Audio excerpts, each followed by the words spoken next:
Assalamualaikum warahmatullahi wabarakatuh. Adakah sekalian, kita masuki ke pertemuan ke-10 terkait mengenai materi kapasitor. Apa itu kapasitor? Bagaimana rangkaian kapasitor? Ya, itu silakan dibaca di buku LKS-nya atau di buku paketnya. Ya, kita masuki saja yang pertama mengenai rangkaian kapasitor. Rangkaian kapasitor itu ada rangkaian seri, rangkaian paralel, ya itu umumnya, dan gabungan seri paralel. Kita lihat sekarang sini rangkaian kapasitor. Apa itu kapasitor? Kapasitor adalah C lambang besarannya. C sama dengan Q muatan dibagi dengan tegangan. C sama dengan Q dibagi dengan tegangan. Ya, berarti kalau Q-nya nanti dicari, berarti kapasitor dikali dengan tegangan. Kalau ditanyakan tegangannya, berarti muatan dibagi dengan kapasitor. Itu ya. Nah, rangkaian kapasitor ada dua, rangkaian seri dan rangkaian paralel. Rangkaian seri itu kapasitornya dibuat seperti ini. 1, 2, tegas. Ya, dibuat lurus ya. 1, 2, 3. Lambang kapasitor itu adalah dua garis sejajar sama panjang. Kalau tidak sama panjang, nama itu ya simbol daripada tegangan. Ya, sebab memberikan contoh ada 3 kapasitor disusun secara seri, dihubungkan dengan tegangan. Apa yang kita dapatkan dari susunan rangkaian seri? Kapasitornya semakin kecil. Ya, apabila kapasitor disusun secara seri, maka kita dapatkan susunan kapasitor semakin kecil. Tegangannya semakin besar. Jadi tegangan seri itu adalah tegangan 1 tambah tegangan 2 tambah tegangan 3. Ya, tegangannya dijumlah. Sedangkan pada susunan rangkaian seri di kapasitor ini yang sama adalah muatannya. Muatan 1 sama dengan muatan 2 sama dengan muatan 3. Jadi kalau kita susun secara seri, maka akan kita dapatkan susunan kapasitornya, kapasitor totalnya semakin kecil. Tegangannya dijumlah dan muatannya sama. Gitu ya. Sedangkan pada rangkaian paralel gambarnya seperti ini gambarnya nih. Susun ke bawah C1, C2, C3 dihubungkan dengan tegangan. Apa yang kita dapatkan atau kita ketahui dari susunan kapasitor secara paralel? Susunan kapasitor secara paralel, maka kapasitornya dijumlah semakin besar. C1, C2, C3 semakin besar kapasitor penggantinya. Apa yang sama? Tegangannya. Kalau kita ingin mendapatkan tegangan yang sama, maka susunlah kapasitor secara paralel. Bagaimana dengan muatannya? Muatan pada susunan kapasitor secara paralel itu adalah dijumlah. Q1 tambah Q2, Q3 atau semakin besar. Ya, kita masuki kepada contoh soal. Ada rangkaian kapasitor seperti ini. Ya, gabungan. Ini C3, ini C1, C2, C3, C4. Dihubungkan dengan tegangan 6 volt. C3 sama C4 ini adalah susunan secara paralel. Ya. Nah, ini kemudian ini C1, C2. Diketahui C1 adalah 30 mikrofarad, C2 40 mikrofarad, C3 20 mikrofarad, C4 40 mikrofarad. Dihubungkan dengan tegangan 6 volt. Pertanyaannya, tentukanlah kapasitor total atau kapasitor pengganti. Yang B adalah tentukanlah masing-masing muatan di tiap-tiap kapasitor. Ada Q1, Q2, Q3, Q4. Yang ketiga, tentukanlah tegangan pada masing-masing kapasitor. Tegangan 1, tegangan 2, tegangan 3, tegangan 4. Tegangan 1, tegangan 2, tegangan 3, tegangan 4.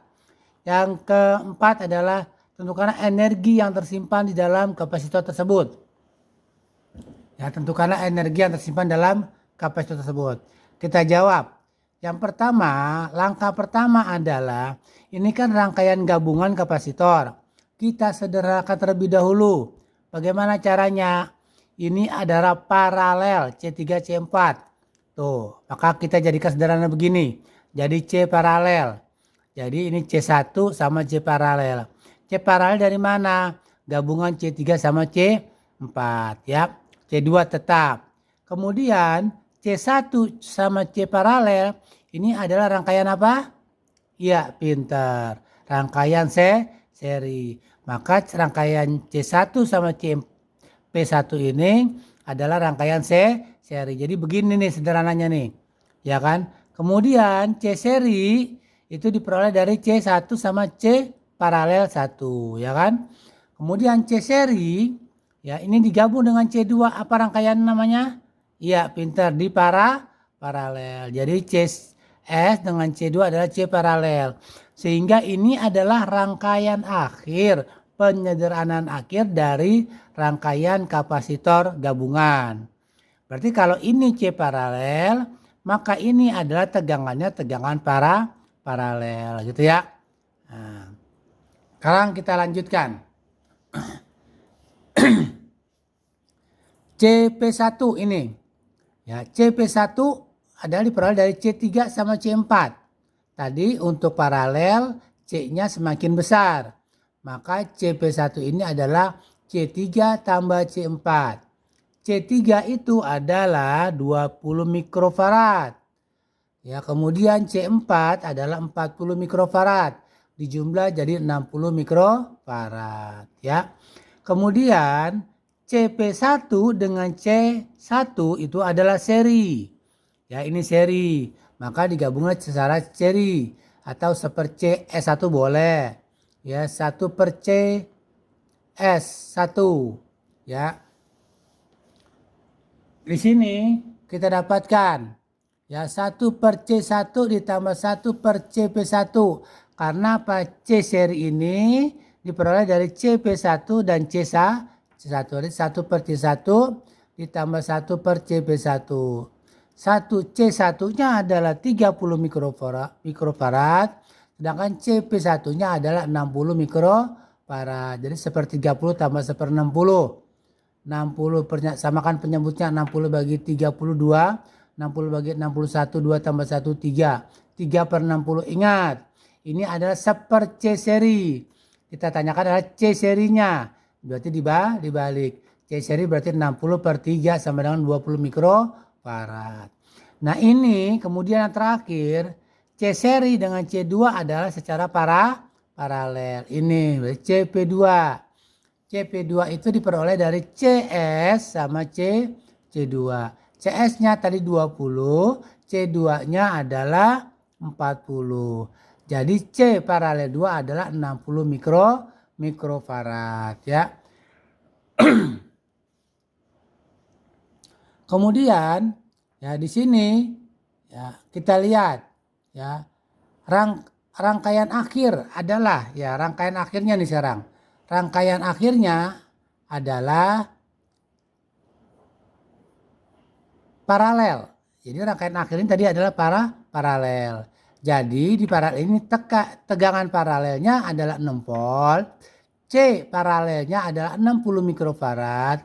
Maka kita bisa mencari Q muatan paralel. Berapa muatan paralel? Q adalah C dikali V.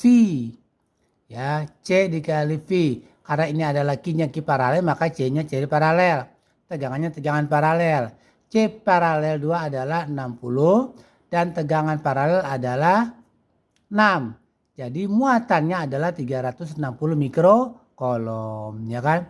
Nah, diperoleh yang sama apa? Nah, di rangkaian paralel di paralel yang sama apa? Coba lihat. Oh, yang sama ini adalah tegangan, Pak. Tuh kan, paralel yang sama tegangan. Berarti tegangan paralel sama dengan tegangan CS ya, sama dengan tegangan C2 yaitu 6 volt ya. Sehingga kita bisa mencari QC.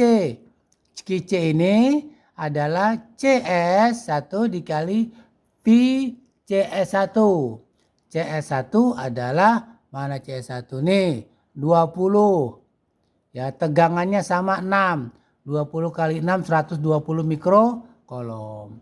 Kemudian QC2. QC2 adalah C2 kali VC2. C2-nya mana ini? C2-nya nih, tuh soal 40 mikrofarad dikali VC2. VC2-nya sama 6 volt. 40 kali 6 260 mikrokolom.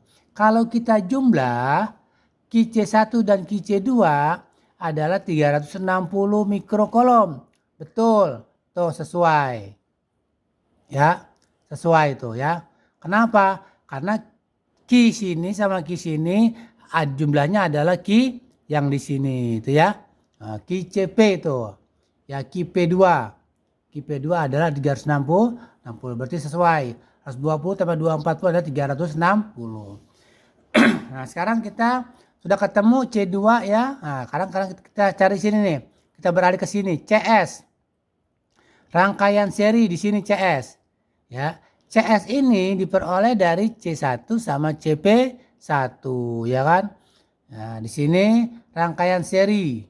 Ya, CS1 adalah 20. QS1 adalah 120. Tegangan 1 adalah 6 volt. Nah, di seri apa yang sama? Kita lihat nih seri ini. Ya, apa yang sama di seri? Oh, yang di seri yang sama muatannya, Pak. Berarti muatan Q seri 1 sama dengan muatan QP1 sama dengan muatan Q1 yaitu 120 mikrokolom. Karena muatannya sama, maka kita bisa mencari tegangan. Tegangan 1 adalah Q1 per C1. Q1 itu 120 per C1. C1 adalah 30. 120 dibagi 30 adalah 4 volt. Sekarang di tegangan CP1. Tegangan CP1 adalah QP1 dibagi CP1. QP1 sama 120. CP1-nya mana? Lihat CP1-nya nih. CP1-nya 60. Berarti 120 dibagi 62. Kalau kita jumlah tegangan di seri ini adalah 6 volt. Betul nggak seri tegangannya dijumlah? Coba lihat. Betul. Kita cek lagi di sini. Berapa tegangannya? 6 volt. Betul ya. Nah, kemudian kita lanjutkan ke yang berikutnya. Ya.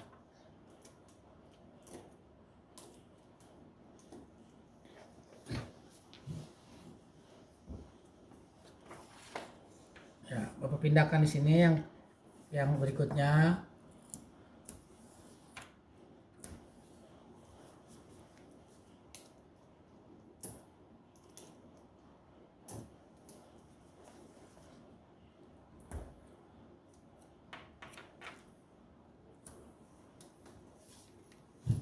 Ya, yang terakhir itu kita lihat ya.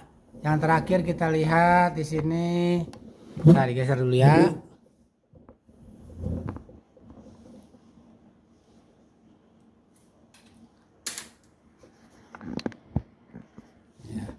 Kita lihat sekarang yang terakhir itu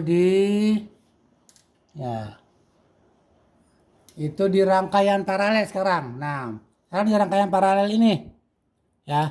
Di rangkaian paralel ini sekarang kita lihat. Ya, di rangkaian paralel ada CP1. Ya. Tuh CP1 adalah 60 mikrofarad. Ada QCP1. QCP1 adalah 120 ya mikrokolom. Ada tegangan CP1. Tegangan CP1 adalah 2 volt, tuh kan? Nah, di paralel apa yang sama? Yang sama adalah tegangan. Paralel ini diperoleh dari mana? Dari C3 sama C4. Berarti di paralel yang sama adalah VCP1 sama dengan C3 ya, sama dengan tegangan C3 sama dengan tegangan C4 ya. Tuh, jadi tegangan CP1 sama dengan tegangan CP3 sama dengan tegangan CP4 2 volt ya. Nah, kemudian di sini kita masukkan, kita mencari QC3. QC3 berarti rumus Q adalah C dikali tegangan. C berarti kalau QC3 ada C3 dikali VC3. C3-nya berapa? Kita lihat soal. Oh, 20, Pak. Ya, dikali VC3. VC3 berapa? Ini sama 2 volt. 20 kali 2 40 mikrocoulomb. Sekarang terakhir QC4. QC4 adalah C4 dikali tegangan C4. C4 itu adalah 40. Tegangan C4 adalah 2. 40 kali 2 80. Sekarang kita lihat bagaimana di paralel muatan. Muatan di paralel adalah di jumlah. Ya, kita lihat sekarang. 40 tambah 80 120. Apakah betul QCP1 120? Kita lihat. Oh, benar ya. Sama gitu. Jadi untuk mengerjakan soal ini ya insya Allah kamu sudah bisa ketahui soal kamu benar atau salah jawabannya. Karena kalau di cross check itu pasti ketemu lagi 120 sama ya. Yang terakhir ada pertanyaan energi. Ini rumus energi.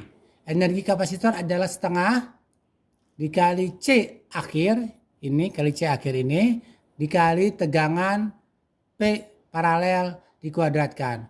Tinggal kita masukkan setengah CP2-nya adalah kita lihat sini CP2-nya CP2 60, kemudian VP2-nya adalah kita lihat di sini mana VP2-nya.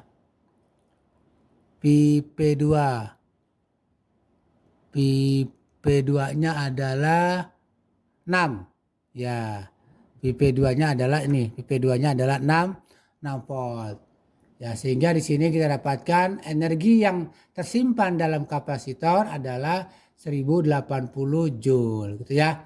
Nah, ini tugasnya anak-anak, tugasnya Bapak buat sama ya, dengan contoh soal tinggal angkanya saja berbeda, pertanyaannya sama ya. Silakan dikumpulkan 1 minggu dari sekarang, mudah-mudahan bisa dipahami. Wabillahi taufiq wa hidayah. Wassalamualaikum warahmatullahi wabarakatuh.